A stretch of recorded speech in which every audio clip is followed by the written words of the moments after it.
વૈશ્વિક મંચ પર ભારતે કર્યો ચીનનો વિરોધ. વર્લ્ડ ટ્રેડ ઓર્ગેનાઇઝેશનમાં ચીનના નેતૃત્વવાળા રોકાણ કરારનો વિરોધ. ચીન WTOના માળખામાં સામેલ કરવા માંગે છે વિવાદાસ્પદ રોકાણ કરારને. ભારતે WTOના પાયાના સિદ્ધાંતોનો ભંગ થતો હોવાનો આપ્યો હવાલો. રક્ષામંત્રી રાજનાથસિંહની અધ્યક્ષતામાં મંત્રીઓની બેઠક. પશ્ચિમ એશિયા સંકટ પર થઈ ચર્ચા. ગઈકાલે PM મોદીએ મુખ્યમંત્રીઓ સાથે કર્યું હતું મંથન. રશિયાએ 4 મહિના માટે પેટ્રોલ નિકાસ અટકાવી. 1 એપ્રિલથી 31 જુલાઈ સુધી પેટ્રોલ નિકાસ પર પ્રતિબંધ. ઘરેલું પુરવઠો જાળવી રાખવા અને કિંમતોને નિયંત્રિત કરવા માટે નિર્ણયથી ભારત પર અસર ઓછી થશે, કારણ કે રશિયા પાસેથી પેટ્રોલ નહીં પરંતુ ક્રૂડ ઓઇલની કરે છે ખરીદી. પ્રધાનમંત્રી આજે કરશે મન કી બાત. મધ્ય પૂર્વની સ્થિતિ ઉપરાંત ઈંધણ અને ગેસની સ્થિતિ અંગે પણ કરી શકે છે ચર્ચા. મન કી બાતના 132મા એપિસોડનું આજે થશે પ્રસારણ. ગેસ તેમજ ઈંધણ માટે કોઈ મુશ્કેલી ન પડે તે માટે રાજ્ય સરકારે કરી ઉચ્ચ સ્તરીય કમિટીની રચના. મુખ્ય સચિવની અધ્યક્ષતામાં 16 સભ્યોની સમિતિ બનાવવામાં આવી. આ ઉપરાંત જિલ્લા કક્ષાએ પણ કલેક્ટરની અધ્યક્ષતામાં 11 સભ્યોની સમિતિની રચના. ઈંધણ અને ગેસ અંગે કરાશે મોનિટરિંગ. મિડલ ઇસ્ટના યુદ્ધની અસર હવે પ્લાસ્ટિક ઉદ્યોગ પર. 70% કાચા માલના ભાવમાં થયો વધારો. તમામ એકમો પાસે 10 એપ્રિલ સુધીના સ્ટોકના કારણે ઉત્પાદનમાં ઘટાડો. યુદ્ધને લઈ સપ્લાય ચેઇન ખોરવાતા પ્લાસ્ટિક પ્રોડક્ટના વધી રહ્યા છે ભાવ.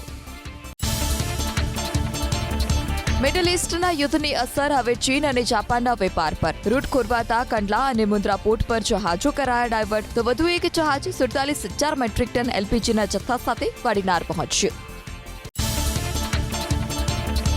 આજે મહેસાણા, પાટણ, બનાસકાંઠા અને સાબરકાંઠામાં થંડરસ્ટોર્મ સાથે વરસાદી વકી. તાપમાનમાં 2 ડિગ્રીના ઘટાડા સાથે 36 ડિગ્રીથી પણ નીચે નોંધાયું. 5 જિલ્લામાં આગામી સપ્તાહને લઈ હવામાન વિભાગનું અનુમાન. વેસ્ટર્ન ડિસ્ટર્બન્સને લઈ રાજ્યના વાતાવરણમાં ગરમીમાં થશે ઘટાડો. શહેરમાં સોમ અને મંગળવારે 6 ડિગ્રી જેટલું ઘટી શકે છે તાપમાન. 32 ડિગ્રી તાપમાન નોંધાવાની શક્યતા. તો 40 કિલોમીટરની ઝડપે ફૂંકાઈ શકે છે પવન. HbA1c બ્લડ ટેસ્ટથી જ થતું ડાયાબિટીસનું નિદાન હોઈ શકે છે ભૂલ ભરેલું. ધ લેન્સેટ રિજિયોનલ હેલ્થ જર્નલમાં પ્રકાશિત અભ્યાસમાં અપાઈ ચેતવણી. ભારતીયોમાં પોષક તત્વોની ખામી અને વારસાગત રક્ત વિકારો હોવાથી એક જ ટેસ્ટથી ડાયાબિટીસનું ન થઈ શકે નિદાન. ધાર્મિક સ્વતંત્રતાના અધિકારમાં જાહેર રજાની માંગણી સામેલ ન હોવાનું સુપ્રીમ કોર્ટનું અવલોકન. ભારત પહેલેથી જાહેર રજાઓનો દેશ. અનેક ધાર્મિક તહેવારો પર રજાઓ અપાતી હોવાના અવલોકન સાથે સુપ્રીમ કોર્ટે ફગાવી અરજી. કહ્યું જાહેર રજાઓ સરકારનો નીતિગત નિર્ણય. રેપ પીડિતાનું નામ કે તેના પરિવારના લોકોનું નામ કોર્ટ ઓર્ડરમાં સામેલ ન કરવા સુપ્રીમ કોર્ટે દેશની તમામ અદાલતોને કર્યો આદેશ. સોશિયલ મીડિયામાં પણ પીડિતાનું નામ ન કરી શકાય જાહેર. વર્ષોથી કાયદો છતાં યોગ્ય રીતે પાલન ન થતું હોવાની કોર્ટની ટકોર. સુપ્રીમ કોર્ટે 2018ના પોતાના ચુકાદાને કરાવ્યો યાદ. પતિથી અલગ રહી કેસ કરવાને કોર્ટે માનસિક ક્રૂરતા ગણાવી. આવા કેસમાં પતિ છૂટાછેડા મેળવવા હકદાર હોવાનું મદ્રાસ હાઈકોર્ટનું અવલોકન. તો પુરાવા વિના મહિલા પર લગ્નેતર સંબંધના આરોપને સન્માન વિરુદ્ધ ગણાવ્યા પટના હાઈકોર્ટે. ઇન્ડિગો એરલાઇન્સે બહાર પાડી એડવાઇઝરી. એજન્ટ્સ પાસેથી ખરીદેલી ટિકિટ નહીં કરી આપવામાં આવે કેન્સલ. ઇન્ડિગોની વેબસાઇટ કે એપ પરથી ખરીદવામાં આવેલી ટિકિટ જ કરી આપવામાં આવશે કેન્સલ. સ્થાનિક સ્વરાજ્યની ચૂંટણીમાં ભાજપ અપનાવશે નો રિપીટ થિયરી. 3 ટર્મ ચૂંટણી લડનારા અને 60 વર્ષથી વધુ વયના ઘણા કાઉન્સિલર્સના કપાશે પત્તા. પક્ષમાં 9 વર્ષથી સક્રિય સભ્યને અપાશે ટિકિટની તક. જૂના જોગીઓના પત્તા કપાવવાનું પણ લગભગ નક્કી. પોષણ અભિયાન અંતર્ગત રાજ્યની 53,000થી વધારે આંગણવાડીની બહેનોને મળશે સ્માર્ટફોન. 2 તબક્કામાં તમામ જિલ્લામાં પહોંચાડાશે સ્માર્ટફોન. સ્માર્ટફોનના પડતર પ્રશ્નને લઈ આંગણવાડીની બહેનો કરી રહી હતી વિરોધ. મુખ્યમંત્રીના હસ્તે થશે પ્રતિક વિતરણ. ઇજનેરી ફાર્મસીમાં પ્રવેશ માટે આજે લેવાશે ગુજકેટ. 1,35,000થી વધુ વિદ્યાર્થીઓ નોંધાયા. ગુજરાત બોર્ડ ઉપરાંત અન્ય બોર્ડના 20,825 વિદ્યાર્થીઓ પણ આપશે પરીક્ષા. રાજ્યના 668 મુખ્ય કેન્દ્રોમાં લેવાશે ગુજકેટની પરીક્ષા. અમદાવાદમાં પબ્લિક પ્રાઇવેટ પાર્ટનરશિપના ધોરણે 52 સ્થળે કાર્યરત કરાશે electric vehicle charging point. Corporation જે એજન્સીને કામ આપશે તેની સાથે કરશે રેવન્યુ શેરિંગ. જમીન વિસ્તારના પ્રતિ ચોરસ મીટર વાર્ષિક જંત્રી દરના 5% દરે વસૂલ કરાશે ભાડું. શિપિંગ અને એર ટિકિટના ભાડા વધી જતા આંદામાન નિકોબારનો પ્રવાસ પડશે મોંઘો. એરલાઇન્સે ટિકિટમાં 5,000 અને શિપિંગ કંપનીએ એક ટાપુથી બીજા ટાપુ પર જવાનો ચાર્જ ₹300 વધારી દીધા. દર મહિને એકલા અમદાવાદ ગાંધીનગરમાંથી 15,000થી 2,000 જેટલા સરકારી કર્મચારીઓ જાય છે આંદામાન નિકોબારના પ્રવાસે. ગુજરાતમાં ખાંડ ઉદ્યોગ પર વધતું સંકટ. 5 લાખ હેક્ટર જમીન એને થતા શેરડીના વાવેતરમાં થયો 40% ઘટાડો. સરકારની એમએસપીની નીતિ અને આર્થિક વિસંગતતાથી ખેડૂતો પરેશાન. રાજ્યમાં ગ્રાન્ટેડ શાળાઓમાં શિક્ષકોની ઘટ. ધોરણ 9થી 12ની શાળાઓમાં 8,000થી વધુ શિક્ષકોની ઘટ. શાળાઓમાં 2014થી ક્લાર્ક અને પટ્ટાવાળાની નથી થઈ ભરતી. છેલ્લા 2 વર્ષમાં 11-12 સાયન્સની 23 ગ્રાન્ટેડ શાળાઓ થઈ બંધ. હવે માત્ર ₹45 અમદાવાદથી ખેડ બ્રહ્મા પહોંચાશે. નવી મેમુ ટ્રેન શરૂ થતાં અપડાઉન કરતા લોકોને થશે લાભ. કનેક્ટિવિટી વધતા વિસ્તારનો થશે વિકાસ. પ્રધાનમંત્રી 31 માર્ચે 891 કરોડના રેલવે પ્રોજેક્ટ્સની આપશે ભેટ. સરકારે આરટીઈના નિયમોમાં કર્યા ધરખમ ફેરફાર. શાળા 2 પાળીમાં હશે તો 25% વિદ્યાર્થીઓ ફાળવાશે. અગાઉ સંચાલકો ખાલી પાળીમાં વિદ્યાર્થીઓને કરતા હતા ટ્રાન્સફર. હવે નહીં ચાલે સંચાલકોની મનમાની. ભાવનગરના મહુવામાં રિપીટરની પરીક્ષામાં કરાર આધારિત શિક્ષક જ ડમી વિદ્યાર્થી તરીકે બેઠો. રિપીટર વિદ્યાર્થીએ પોતાના બદલે કરાર આધારિત શિક્ષક ધાર્મિક ઢાપાને બેસાડ્યો. શિક્ષકે 3 પેપર પણ લખી આપ્યા. શિક્ષણ વિભાગના નિરીક્ષકની વિદ્યાર્થી અને શિક્ષક સામેની ફરિયાદના આધારે કાર્યવાહી.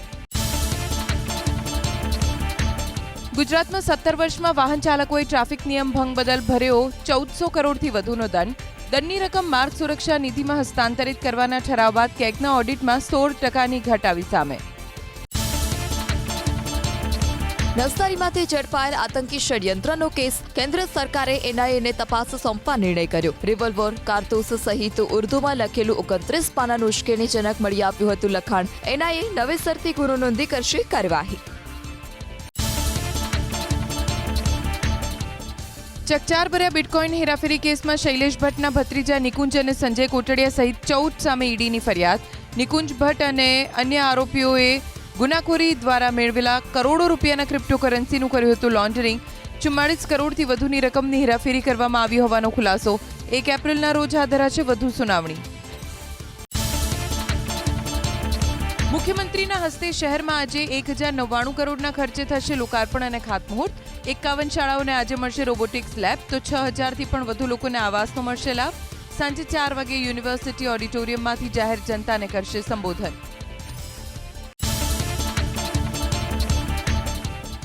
રાજકોટની હિરાસર એરપોર્ટ પર આજથી સમર શેડ્યુલ અમલમાં આવતા ડોમેસ્ટિક ફ્લાઇટ્સમાં વધારો. આજથી રોજ 14 ફ્લાઇટ ભરશે ઉડાન. ફ્લાઇટ્સની સંખ્યામાં વધારો થવા ઉપરાંત કેટલાક રૂટના સમયમાં પણ ફેરફાર. ગેસ સિલિન્ડરની ચોરી કરનાર આરોપીની વડોદરા પોલીસે કરી ધરપકડ. મહાલક્ષ્મી ગેસ એજન્સીના ટેમ્પા ચાલક જીતેન્દ્ર બારિયાને પોલીસે દબોચ્યો. આરોપી પાસે ઝડપાયા 37 ગેસ સિલિન્ડર. ખાલી સિલિન્ડરમાં ગેસ ભરી કરતો હતો હેરાફેરી. કોંગ્રેસની જન આક્રોશ સભા યોજાઈ રાજકોટના ઉપલેટામાં. ગાંધી ચોકમાં યોજાયેલ સભામાં ઋત્વિક મકવાણા, લલિત વસોયા, પાલ આંબલિયા સહિતના કોંગ્રેસના અગ્રણીઓ રહ્યા ઉપસ્થિત. ભાજપ નેતા ખીમાભાઈ ભારાઈ સહિત 50 કાર્યકરો કોંગ્રેસમાં જોડાયો હોવાનો દાવો. અંબિકા નદીમાં ચાલતા ગેરકાયદે ખનન પર ત્રાટકી ખાણ ખનિજ વિભાગની ટીમ નવસારીમાં. જપ્ત કરાયેલી મશીનરીની કિંમત અંદાજિત 25 લાખ રૂપિયા. અભય કિરણ ઓડ સામે ગુનો દાખલ. ગીર સોમનાથ જિલ્લાના ઉનામાંથી ઝડપાયું શંકાસ્પદ ઘી. કોડીનાર ઉના બાયપાસ પર એક વાહનમાં પોલીસે કરી તપાસ. 105 કિલો ઘી મળી આવ્યું. ઉનાની શ્રીજી કરિયાણામાંથી માઠવટ લઈ જવાતું હતું ઘી. ફૂડ વિભાગે નમૂના લઈ તપાસ માટે મોકલ્યા. અમદાવાદના દુર્ગી ગામમાં પોલીસ પર હુમલાની ઘટનામાં 14 આરોપીઓની ધરપકડ. રંગો નામનો બુટલેગર દારૂ વેચી રહ્યો હોવાની પોલીસને મળી હતી બાતમી. રંગાને પકડવા જતા ટૂણું ધસી આવ્યું. મુખ્ય આરોપી આત્મારામ ફરાર. અમદાવાદના બાવળાના દુર્ગી ગામમાં પોલીસે કર્યું કમ્બિંગ. જિલ્લા પોલીસ વડા ઓમ પ્રકાશ જાટની આગેવાનીમાં પોલીસે આરોપી આત્મારામ પઢારના ઘરે કરી તપાસ. આરોપીનું ઘર જોઈ પોલીસની આંખો પોળી થઈ ગઈ અને કેટલાક લોકોને પણ કરાયા રાઉન્ડ અપ. અમદાવાદની અજય મોદી ટ્રાવેલ્સ કંપની સાથે ઠગાઈના કેસમાં આરોપી મહિલાની ધરપકડ. આરોપી મહિલાએ ટ્રાવેલ્સ કંપનીના નામે ગેરકાયદે રીતે ટૂર બુક કરી QR કોડ મારફતે મુસાફરો પાસેથી 33,78,000 રૂપિયા પડાવ્યા. મુસાફરો કંપનીમાં પહોંચતા બાંડો ફૂટ્યો. ઉન્નતિ પટેલ નામની આરોપીની ધરપકડ. સુરતના કોસંબામાં જર્જરિત પાણીની ટાંકી તોડી પડાઈ. વર્ષો જૂની ટાંકી જર્જરિત હોવાથી બિનઉપયોગી હતી. પંચાયતે ટાંકીને જમીનદોસ્ત કરવા કરી હતી રજૂઆત. ગણતરીની સેકન્ડમાં ટાંકી તૂટી પડી. મહેસાણા જિલ્લાના ગ્રામ્ય વિસ્તારોના માર્ગો બન્યા બિસ્માર. દેત્રોજના કુંજાલા ગામને બહુચરાજી સાથે જોડતો મુખ્ય માર્ગ અતિ બિસ્માર. રોડ એટલો ખખડધજ કે ચાલવું પણ મુશ્કેલ. પ્રશાસને રોડને થીગડા મારવાની પણ તસ્દી ન લેતા વાહન ચાલકોમાં ભારે રોષ. પ્રધાનમંત્રી 31 માર્ચે ગુજરાતના પ્રવાસે. 891 કરોડના રેલવે પ્રોજેક્ટનું કરશે લોકાર્પણ. ખેડબ્રહ્માથી હિંમતનગર અને અસારવા સુધી દોડનારી ટ્રેનને આપશે લીલી ઝંડી. અમદાવાદ શહેરમાં 4,640 કરોડના 32 પ્રોજેક્ટનું કરાશે લોકાર્પણ અને ખાતમુહૂર્ત. સુરેન્દ્રનગર જિલ્લામાં માવઠાથી થયેલા નુકસાન અંગે સાંસદે લોકસભામાં કરી રજૂઆત. સાંસદ ચંદુ સિંહુરાએ મીઠું પકવતા અગરિયાઓના પરિવારને થયેલા નુકસાનમાં રાહત આપવા કરી માગણી. 3 લાખ સુધીની વ્યાજ મુક્ત લોન આપવા કરી રજૂઆત. યાત્રાધામ ડાકોરમાં નગરપાલિકાના પ્રમુખ ઉપપ્રમુખ અને સભ્યોએ કરી સફાઈ. ડાકોરની સફાઈ કરતા સફાઈ કર્મીઓ છઠ્ઠા પગાર પંચની માંગને લઈને ઉતર્યા છે હડતાળ પર. કર્મચારીઓની હડતાળ ખતમ થાય ત્યાં સુધી પાલિકા જ કરશે સફાઈ. નવા રોડના ખાતમુહૂર્તના પ્રસંગે નડિયાદના ધારાસભ્ય પંકજ દેસાઈએ વિરોધીઓને લીધા આડે હાથ. ગામમાં રસ્તામાં ખાડો પડે તો પણ કેટલાક લોકો સીધું જ પંકજ દેસાઈનું નામ બદનામ કરે છે. ખાડો રિપેર કરવાનું કામ એન્જિનિયરોનું હોય છે, પોતાનું કામ સૂચના આપવાનું હોવાની પંકજ દેસાઈએ કરી વાત. બનાસકાંઠાના ઉણ ગામમાં બે સમાજ વચ્ચે થયેલી બબાલને લઈ શંકર ચૌધરીએ કરી ટકોર. જોયા વિના ટોળાનો ભોગ બનવું મૂર્ખતા છે. સમજ્યા વિના ટોળાનો ભાગ ન બનવા કરી અપીલ. ઘર્ષણ વિના પરિણામ લાવવું એ શૂરવીરતા હોવાની કરી વાત. મોરબીમાં મંત્રી કાંતિ અમૃતિયાની સ્વાગત રેલીમાં ભાજપના મોટા નેતાઓની ગેરહાજરી બની ચર્ચાનો વિષય. જિલ્લા પ્રમુખ જયંતિ રાજકોટિયાએ કર્યો દાવો. પ્રદેશની મીટિંગમાં હોવાથી કેટલાક નેતાઓ હાજર રહી શક્યા નહોતા. પક્ષમાં જૂથવાદ ન હોવાનો કર્યો દાવો. રાજકોટના મુકુંદ રાવલે કરેલી અરજીમાં લગાવાયા આરોપ. પૂર્વ મેયર નયના પેઢડિયાએ 1997થી સરકારી જમીન પર કર્યું હતું દબાણ. પૂર્વ મેયર અગાઉ 3 વાર કોર્ટમાં હારી ચૂક્યા છે કેસ, છતાં કોઈ પણ પ્રકારની મંજૂરી વગર તે જમીન પર બાંધકામ ચાલુ રાખવામાં આવ્યું. રાજકોટ શહેરના 150 ફૂટ રિંગ રોડ પર લેઉવા પાટીદાર સમાજના બોર્ડિંગનું કરાયું લોકાર્પણ. સાથે સરદાર પટેલની પ્રતિમાનું કરાયું અનાવરણ. મુખ્યમંત્રી અને કેન્દ્રીય મંત્રી સહિત પાટીદાર સમાજના અગ્રણીઓ રહ્યા ઉપસ્થિત. વન્યજીવ સંરક્ષણ ક્ષેત્રે ગુજરાતને ઐતિહાસિક સફળતા. કચ્છમાં 1 દાયકા બાદ ઘોરાડના બચ્ચાનો જન્મ. રાજસ્થાનથી લવાયેલ ફલિત ઈંડામાંથી જન્મ્યું બચ્ચું. ઓપરેશન 1 ટ્રાન્સફરથી સફળ બન્યો સંરક્ષણ પ્રયોગ. ઘોરાડના જન્મથી વન વિભાગમાં ખુશીનો માહોલ. ગાંધીનગરના કોબા તીર્થ ખાતે નવનિર્મિત સમ્રાટ સંપત્તિ મ્યુઝિયમનું કરાશે લોકાર્પણ. 31 માર્ચે પ્રધાનમંત્રીના હસ્તે સંગ્રહાલયનું કરાશે ઉદ્ઘાટન. મ્યુઝિયમની 7 ગેલેરીમાં દેશની વર્ષો જૂની સંસ્કૃતિ અને જૈન ધર્મની યાત્રાને સાદ્રશ્ય કરાઈ.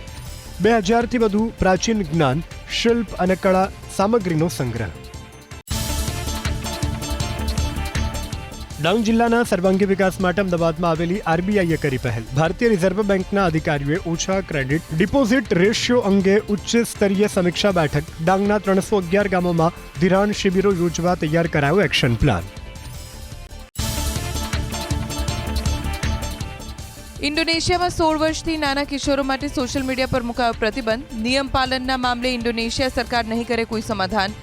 એક્સે નવા નિયમોનું પાલન પણ કરી દીધું શરૂ. સોશિયલ મીડિયા પર પ્રતિબંધ મૂકનારાઓ દક્ષિણ પૂર્વ એશિયાનો પ્રથમ દેશ. અમેરિકાના FBI ડાયરેક્ટર કાશ પટેલનું ઈમેલ એકાઉન્ટ થયું હેક. પર્સનલ ફોટા અને ડોક્યુમેન્ટ્સ ઈરાની હેકર્સે લીક કર્યા. ગુજરાતમાં રહેલા બેંક એકાઉન્ટને લઈને પ્રશ્નાર્થ. માઇક્રોબ્લોગિંગ વેબસાઇટ પર કાશ પટેલના અનેક પર્સનલ ફોટા શેર કરવામાં આવ્યા. મહેસાણાના રણાસર ગામમાં નાઇટ ક્રિકેટ ટુર્નામેન્ટ યોજાઈ. જાણીતા અભિનેતા અને ગાયક વિક્રમ ઠાકોર અને વિજાપુરના ધારાસભ્ય સીજે ચાવડાની ખાસ ઉપસ્થિતિ 70થી વધુ ટીમે લીધો ભાગ. યુવાનોમાં રમતગમત પ્રત્યે ઉત્સાહ વધે તે હેતુથી કરાયું હતું આયોજન. મુંબઈ ઇન્ડિયન્સ સાથે જોડાયેલા star bowler Jasprit Bumrah. Report અનુસાર શુક્રવારે સાંજે બુમરાહ હોટેલ પહોંચ્યા. આજે કોલકાતા નાઇટ રાઇડર્સ સામે રમી શકે છે મુંબઈમાં પ્રથમ મેચ. ચેન્નાઈ સુપર કિંગ્સને ઝટકો. સ્નાયુઓમાં ખેંચાણની સમસ્યાના કારણે ધોની નહીં રમી શકે 2 અઠવાડિયા સુધી કોઈ મેચ. સોશિયલ મીડિયાના માધ્યમથી સીએસકે આપી માહિતી. બાંગ્લાદેશ સરકારે હટાવ્યો ઇન્ડિયન પ્રીમિયર લીગના ટેલિકાસ્ટ પરના પ્રતિબંધને. માહિતી અને પ્રસારણ મંત્રી ઝહીર ઉદ્દીન સ્વાપ બોલ્યા, રમતગમતને રાજકારણથી રાખવું જોઈએ દૂર. બાંગ્લાદેશમાં આઈપીએલના પ્રસારણ પર કોઈ પ્રતિબંધ નથી. ડિરેક્ટર એસ રાજામૌલી ફરી એકવાર ભવ્ય વિઝન સાથે મોટા પડદા પર નવો ઇતિહાસ રચવાની તૈયારીમાં. બાહુબલીના બંને ભાગ અને RRR ફિલ્મની વૈશ્વિક સફળતા બાદ હવે આગામી મેગા ફિલ્મ વારાણસી માટે ઊભી કરી વિશાળ સિનેમેટિક દુનિયા. ફિલ્મમાં મહેશ બાબુ, પ્રિયંકા ચોપરા, પૃથ્વીરાજ, સુકુમાર જોવા મળશે મુખ્ય ભૂમિકામાં. સોનાક્ષી સિન્હા અને ઝહીર ઇકબાલના સંબંધોને બોલિવૂડ અભિનેતા શત્રુઘ્ન સિન્હાએ આપ્યું સમર્થન. મીડિયા સાથેની વાતમાં બોલ્યા, બંનેના લગ્ન યોગ્ય. સોનાક્ષી અને ઝહીર બન્યા એકબીજા માટે. પુત્રી લારા ડેવલપમેન્ટ ડિસ્પ્લેલિયા ઓફ ધ હિપ નામની બીમારીથી પીડાતી હોવાની વાતનો અભિનેતા વરુણ ધવનનો ખુલાસો. જો કે હાલમાં બીમારીથી નિદાન થયાની પણ કરી વાત. આ બીમારીમાં બાળકને ચાલવામાં થાય છે સમસ્યા.